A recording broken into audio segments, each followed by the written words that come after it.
నిజంగా చెప్పాలంటే ఆయన ప్రియ కుమారుడు అయితే ఆయన్ని పక్కన పెట్టేసుకొని లోకమంతా కూడా నాశనం చేసి పడేయాలి దేవుడు. ఆయన అనుకోలేదు. ఇప్పుడు ప్రేమగా అతిగా ప్రేమించింది ఎవరంటే ప్రియ కుమారుడు అయినప్పటికీ దేవుడు లోకాన్నే ప్రేమించాడంట పిల్లలు. ఎందుకంటే ఆయన ముందు కంపేర్ చేసుకుంటే నాకు లోకం ఎక్కువ అన్నట్టుగానే మనకు అర్థమవుతుంది దేవునికి, తండ్రికి. అందుకనే తన ప్రియ కుమారుని మన కొరకు అర్పించేసినాడు పిల్లలు. గతించిన నెలలో కొన్ని డిస్కషన్లు కొన్ని మాటలు వస్తుంటే నాకు అద్భుతం అనిపించింది పిల్లలు.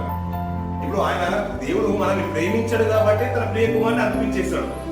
అతని దగ్గర ఉన్న ఒక్కనొక కుమారుని మన కొరకు అర్పించేశాడు. ఇప్పుడు ప్రేమించిన దాంట్లో ఆయన మీద ఉన్న ప్రేమ కంటే మన మీద దేవునికి ఎక్కువగా ప్రేమ ఉంది పిల్లలు.